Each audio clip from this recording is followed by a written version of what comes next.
Olá, o meu nome é Miguel Nicoleles e este é mais um episódio do podcast Diário do Front. Um resumo semanal das notícias e fatos marcantes da pandemia de Covid-19 no Brasil e no mundo, sob o olhar da ciência.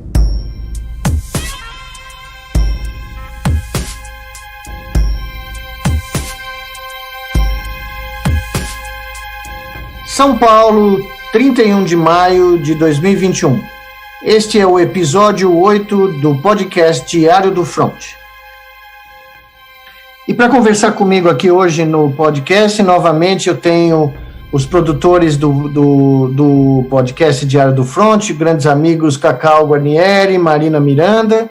Bem-vindos para mais uma conversa sobre a pandemia de Covid-19 no Brasil. É um prazer estar aqui de novo, Miguel. Vamos em frente. Obrigada, Miguel. Obrigada, Cacau. É sempre um prazer estar conversando com vocês. Todos nós aqui, Cacau, Marina, Érica e eu, discutimos quais seriam as grandes manchetes de uma semana que teve toda a sorte de notícias e complicadores da pandemia no Brasil.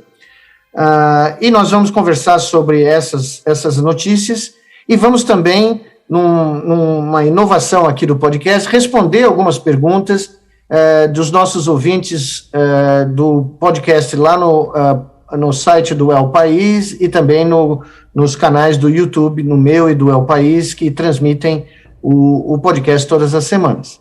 Eu começo, então, simplesmente com um resumo muito breve. E a primeira coisa que eu preciso ressaltar é que, infelizmente, como nós alertamos no episódio anterior, a variante indiana não foi só detectada no Maranhão, na tripulação daquele navio que ancorou em alto mar, perto do Porto de São Luís, e apresentou vários tripulantes, um com grande gravidade, com a nova variante B16172 indiana.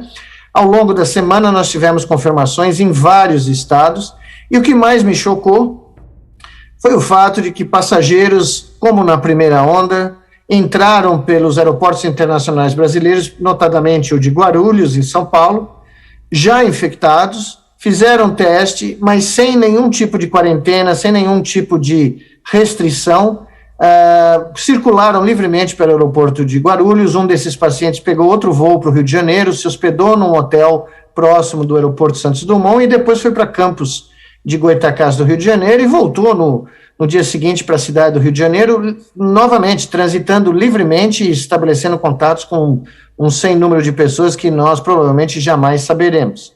Outras portas de entrada foram identificadas, casos suspeitos espalhados pelo país. E nós vamos discutir isso em grande detalhe. Ao mesmo tempo que a variante entrou, começaram a ser relatados casos do chamado fungo negro no Brasil. Nós vamos falar em grande detalhe porque uma das perguntas que nós vamos discutir é de um neurocirurgião brasileiro em Belo Horizonte que tem experiência em tratar essa micose profunda, que chama-se no Brasil mucomicose, e me alertou do que vem acontecendo já, e nós tivemos nas últimas 48 horas confirmações dos primeiros casos aparecendo no Brasil, em Santa Catarina, por exemplo, em Joinville, né? E isso é realmente extremamente assustador. E a última notícia que aconteceu há poucas horas dessa gravação, estarrecedora, que me deixou quase sem fala durante alguns minutos, foi a confirmação de última hora que a Copa América, o Campeonato Sul-Americano de Futebol, que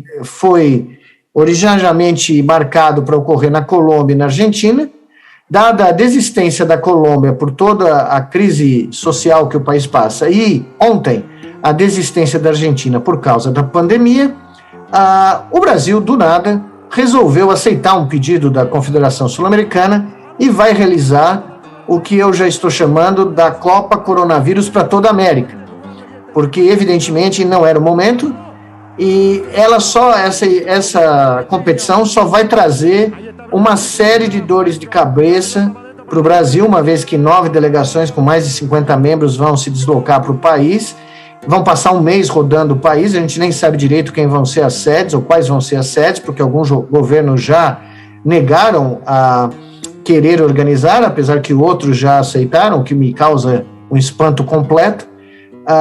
E depois de um mês vão sair do Brasil, não só para os países sul-americanos, mas para a Europa, onde a maioria dos jogadores de alto nível dessas seleções vive e joga. E me surpreende profundamente que as federações europeias não tenham se manifestado e, até prova em contrário, estão permitindo que esses jogadores venham jogar no Brasil. Olá, Miguel, se me permite, eu vou fazer uma inserção pós-gravação. São 9h48 do dia 1º de junho de 2021. Na verdade, diferente do cenário de ontem, hoje avançamos muito mais nos clamores e indignação contra a realização da Copa América no Brasil, inclusive com entradas junto ao STF para que essa Copa seja impedida, toda uma mobilização de políticos e pessoas nas redes e tal. Enfim, ainda não temos um resultado, mas é importante atualizar o ouvinte que existe neste momento uma grande mobilização para que a Copa não aconteça, essa Copa América não aconteça, o que realmente, né, é uma insanidade, e pensar que a gente tem que se mobilizar a cada insanidade que vem, né, dessa forma, mas enfim, estamos vivos, fortes e operantes, né. E falando nisso, uma notícia fresquinha que acabou de chegar: o glorioso time de futsal do Corinthians foi impedido de voltar ao Brasil porque justamente teve muitos testes positivos na equipe e ele foi impedido de entrar no Brasil. Ou seja, a pandemia continua a sua escalada da terceira onda, sem ter terminado nem mesmo a primeira. Nós já temos um aumento claro das taxas de ocupação hospitalar, aumento de casos, e esse é o cenário que nós começamos esse debate essa semana. Eu espero que o Supremo Tribunal se manifeste rapidamente, porque eu tinha comentado nas minhas redes sociais que isso era causa para um mandado de segurança de concessão de liminar instantânea, né, pelo risco de crime sanitário e o risco de, né, aumentar casos, dependências de hospital, porque as pessoas não param para pensar. Cada jogo desses precisa ter 2 ambulâncias e equipe médica, precisa ter hospitais disponíveis caso aconteça alguma coisa com os jogadores, e nós hoje precisamos de cada ambulância, cada médico, cada enfermeiro para combater a pandemia. Nós não temos o luxo de deixar cotas de ambulâncias, medicamentos, UTIs, médicos, cirurgiões disponíveis para um evento desse porte, né? Então, eu espero que o Supremo Tribunal Federal haja nas próximas 24 horas, porque nós temos que cancelar isso no nascedouro. Olá, Miguel. Durante o dia, depois de anunciado a Copa América aqui no Brasil, você tem se pronunciado bastante no Twitter, uma movimentação grande, né? Inclusive, a gente tem que é um narrador de futebol, né, o Luiz Roberto, ele se pronunciou também, o país que demorou 9 meses para responder a carta da Pfizer, né? E aí, é inaceitável responder tão rapidamente e aceitar a Copa América, né? Então, os seus tweets, você não concorda? O que você tem a dizer sobre tudo isso, né? Quer dizer, a gente demora um tempão para responder para a Pfizer e rapidamente responde para a Copa América, né? Basicamente o resumo da ópera, a frase que eu usei para resumir a situação brasileira é como se Nero estivesse incendiando Roma com variantes indianas, fungo negro e futebol no Coliseu. Essa é a minha definição mais apropriada, a metáfora, eu acho, mais apropriada para a situação brasileira. Nós deixamos um contrato da Pfizer ficar meses para ser resolvido, perdemos a preferência que a Pfizer estava dando ao Brasil, porque o mercado brasileiro é muito importante, haja visto que 91%, né, a gente viu semana passada, da população brasileira está disposta a tomar a vacina, que é uma diferença muito grande, por exemplo, nos Estados Unidos, onde mais de 30% da população parece não querer tomar a vacina. Então, nós deixamos esse pedido ficar vários meses para ser assinado, sem respostas, depois de 15 e-mails, o presidente e CEO da Pfizer disse que mandou 15 e-mails para o governo brasileiro, e em um par de horas nós decidimos trazer um evento para o Brasil, que pode ser um evento super spreader. Então, como disse aliás, vários jornalistas esportivos estão se manifestando. E a frase que eles estão usando é exatamente essa, que é um escárnio, é um chute no estômago do povo brasileiro, é uma total falta de respeito para as famílias dos mais de 460 mil brasileiros que morreram já, vítimas dessa pandemia. Acabou de sair uma notícia do CONAS, antes deles revelarem os dados da noite, eles já revelaram que o Brasil está tendo um excedente de mortes de 64% a mais até 17 de abril, do começo do ano até 17 de abril, das mortes de anos pré-pandemia, nós já tivemos 64% a mais, não só de coronavírus, mas de outras causas, ou seja, a pandemia causou toda uma série de efeitos colaterais que levaram a óbitos em excesso, um número gigantesco que a gente já vinha, né, falando nos podcasts, e agora nós temos essa Copa América, que na realidade parece até ser uma tática de distração, né?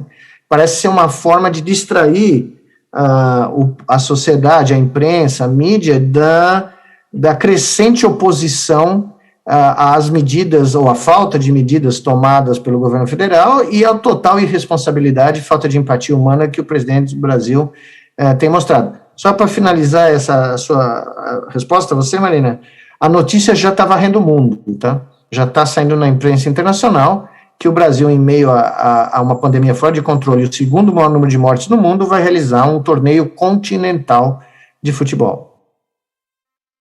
Ninguém parou para pensar, né? Ninguém parou para pensar que esses jogadores vão ficar aqui um mês circulando. Quem vai segurar esses jogadores nos hotéis? Quem garante que eles não vão ter contatos com torcedores, com o pessoal que trabalha nos estádios, pessoal que trabalha nos hotéis, pessoal que trabalha em todo o transporte, infraestrutura, e aí eles vão voltar para os países de origem na América do Sul e para a Europa, porque as ligas espanholas, italiana, francesa, portuguesa, do Reino Unido, todas têm jogadores que vêm para a Copa América. Esse evento tinha que ser cancelado. Ele nunca poderia ter sido nem planejado para a Argentina ou Colômbia, ele deveria ser cancelado, mas, como a gente sempre fala, né, a ganância e o hedonismo estão acima de qualquer tipo de preocupação com o ser humano nesse momento, né? E o futebol está mostrando que é um negócio que não se preocupa com seus próprios fãs, né? Olha, você foi perfeito agora, né? Não se preocupa com aqueles que o fazem, né? Que o sustentam, na verdade. E é bem isso que está acontecendo, infelizmente. Uma tristeza ver isso. Porque a maioria das pessoas fala assim, mas, poxa, o jogador de futebol ganha milhões por ano, né? Os grandes jogadores, milhões. Mas por que eles ganham grandes milhões? Porque nós assistimos. Né? Porque todos nós gostamos de futebol, assistimos e geramos uma audiência global que gera dinheiro suficiente para ter esses salários milionários. Na realidade, como disse aquela epidemiologista de Barcelona, vocês lembram que a gente já comentou aqui, né? No episódios passados, quando chamaram ela para uma reunião de emergência no primeiro dia que a Espanha foi assolada pelos primeiros casos de coronavírus, a epidemiologista de Barcelona respondeu, quando cercada pela imprensa da cidade, respondeu, pergunte para o Messi a solução.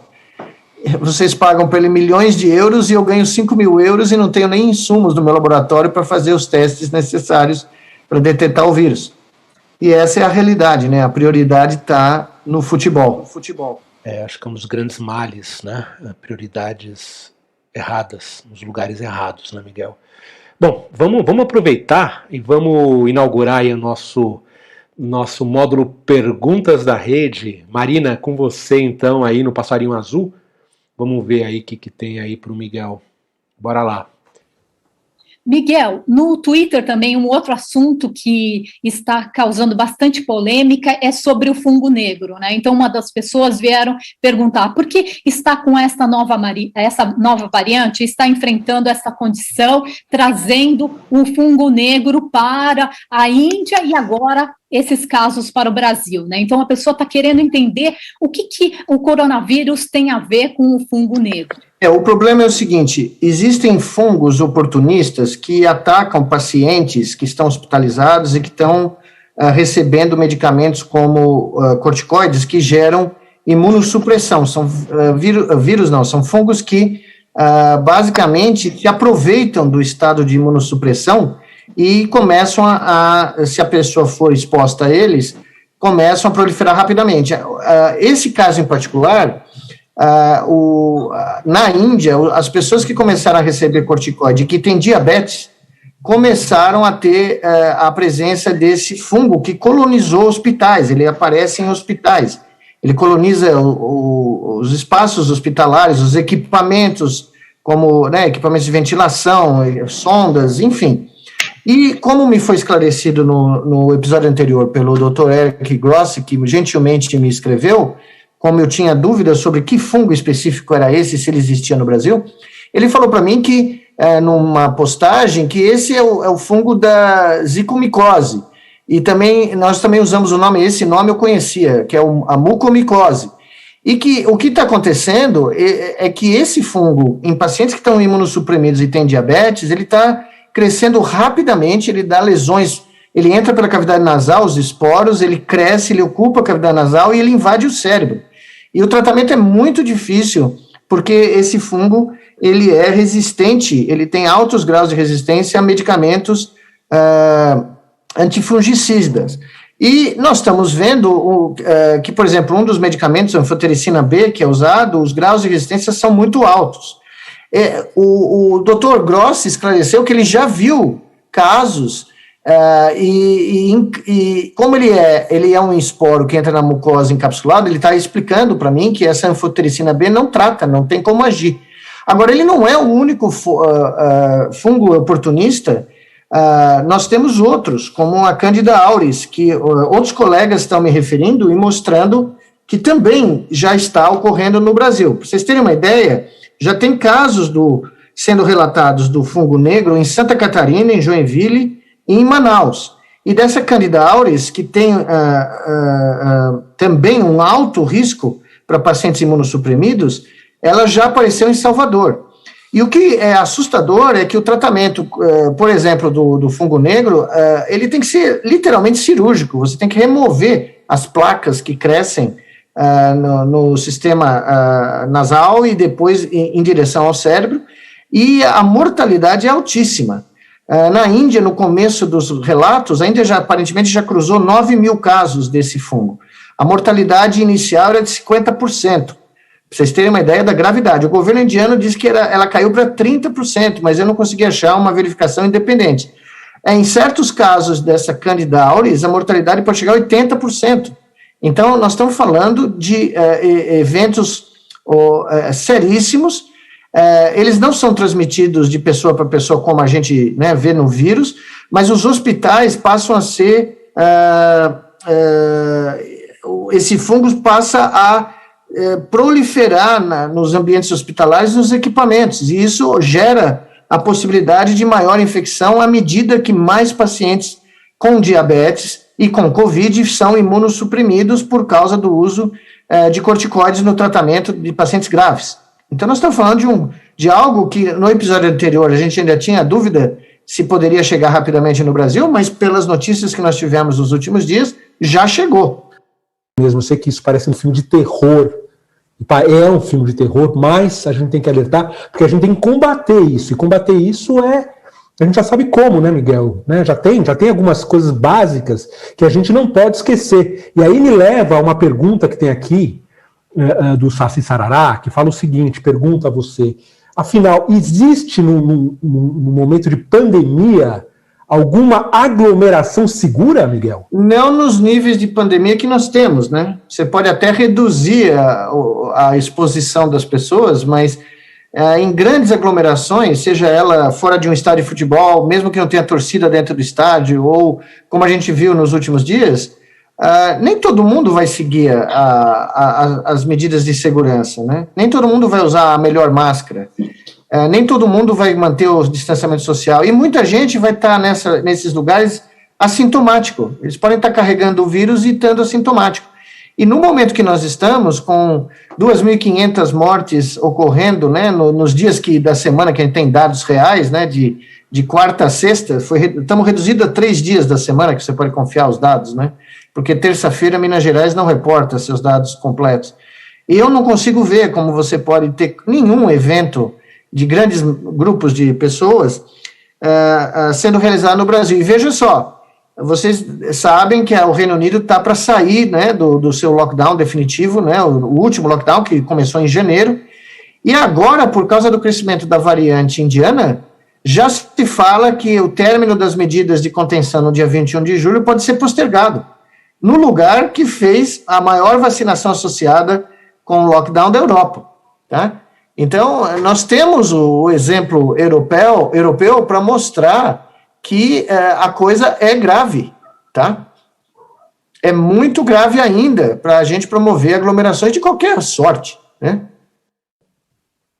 Miguel, você também tem feito muitos alertas em relação às novas variantes, né? Falando que está havendo muita variante híbrida, né? E que hoje a gente tem encontrado muitas notícias em jornais internacionais falando sobre essa nova variante que é do Vietnã. O que você pode nos contar sobre isso? Então, Marina, o Vietnã, que estava até recentemente sendo um dos melhores países do mundo no manejo da pandemia, das ondas anteriores, detetou uma subida enorme nos casos no país, uma subida lá na Índia. Não? E quando as autoridades foram estudar, fazer o sequenciamento do genoma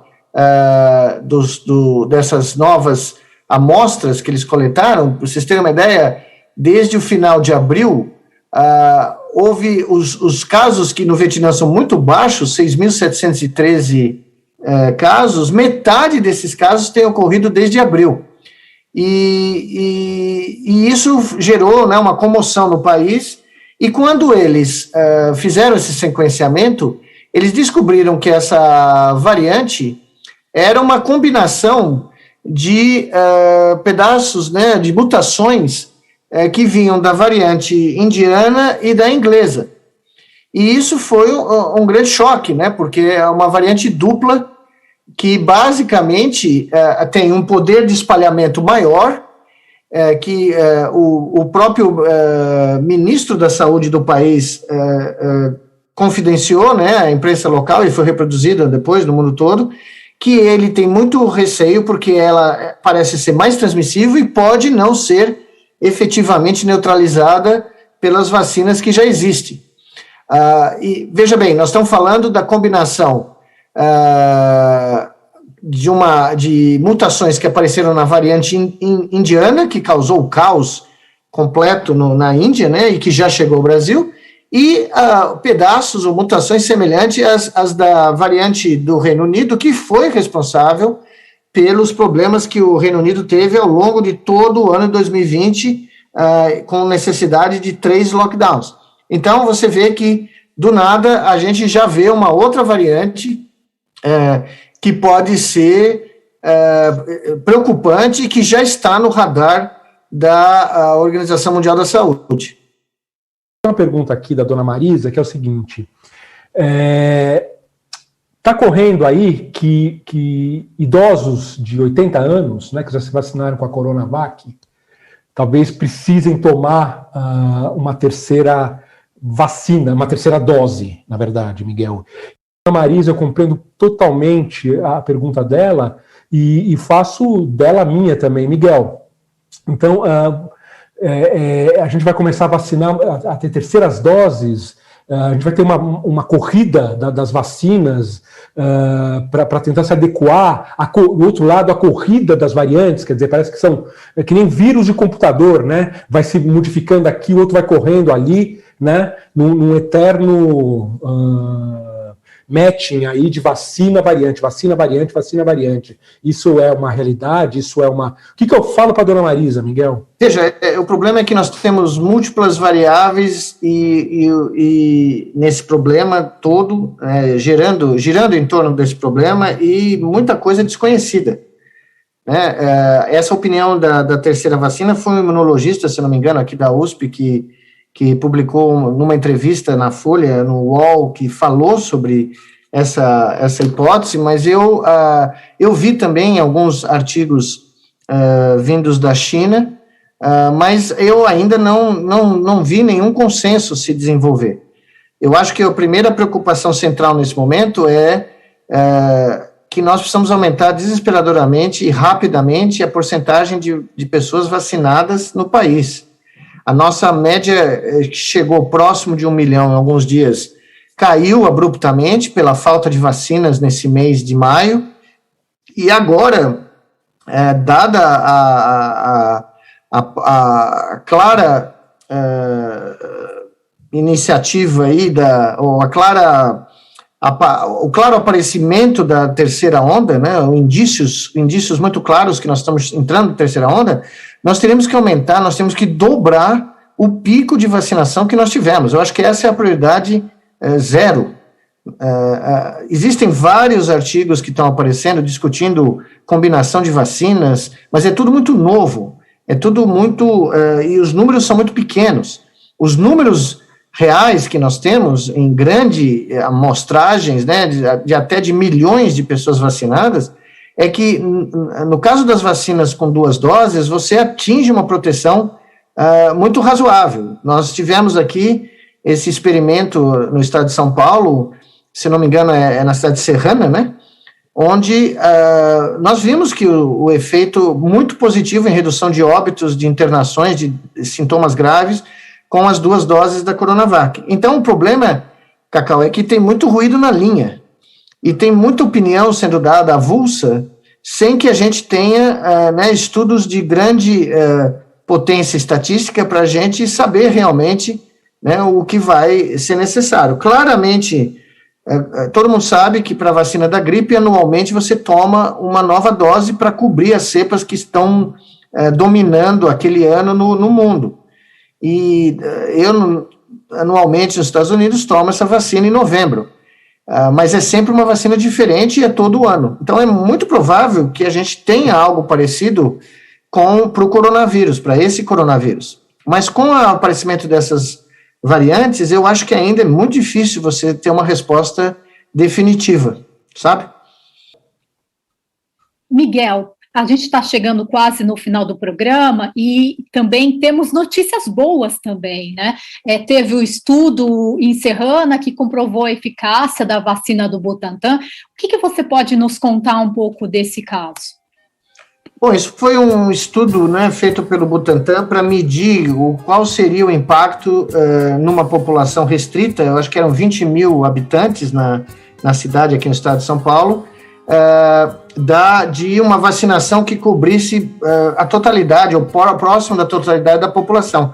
E os resultados foram muito bons, né, mostrando quedas dramáticas de número de óbitos, de internações, de casos novos, e basicamente confirmando que se a população tiver 2 doses da vacina, e no caso a Coronavac foi usada, você vai ter realmente uma queda importante. E o resultado que foi divulgado ontem é que, basicamente, se você tiver uma cobertura de 75%, entre 75% e 80% da população, você vai ter cobertura de vacinação com 2 doses, você tem uma queda importante de todos os casos graves, óbitos e mesmo da taxa de infecção.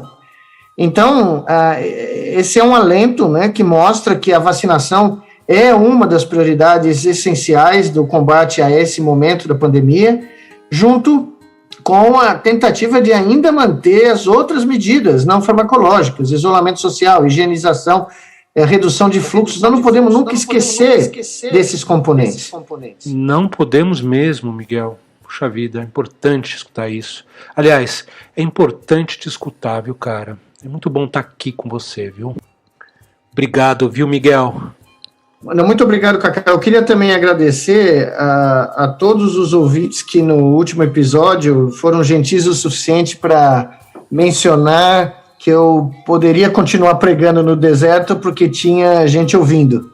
Isso foi muito emocionante, eu ler esses comentários e ver que, né, essa metáfora que eu disse, que eu usei, porque houve um comentário no Twitter, né, o pessoal falou, não, você continua pregando no deserto, né?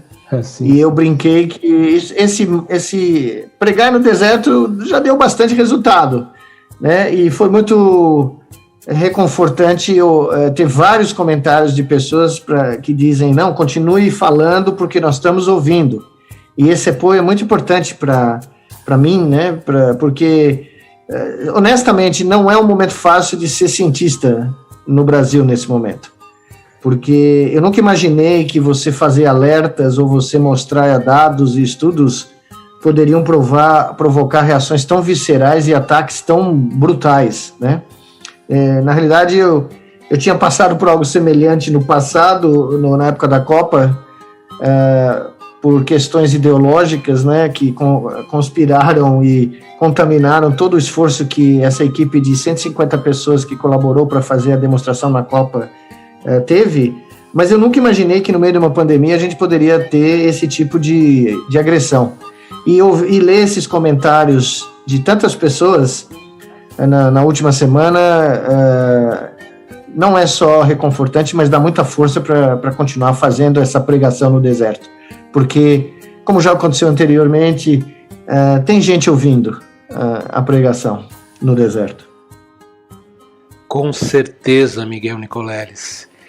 Bom, a gente vai chegando ao final de mais um Diário do Fronte, com homenagem ao grande compositor Nelson Sargento, que nos deixou, e aos 462.966 brasileiros que não vão mais pisar num estádio de futebol, pelo menos nesse planeta.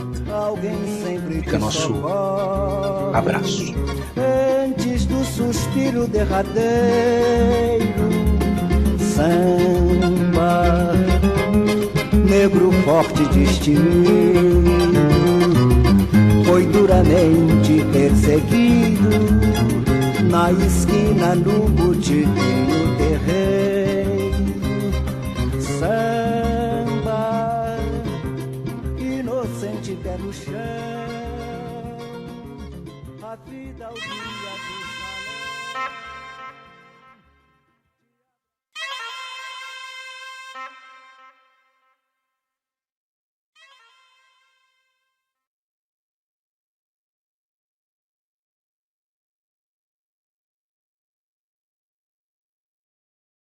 salão.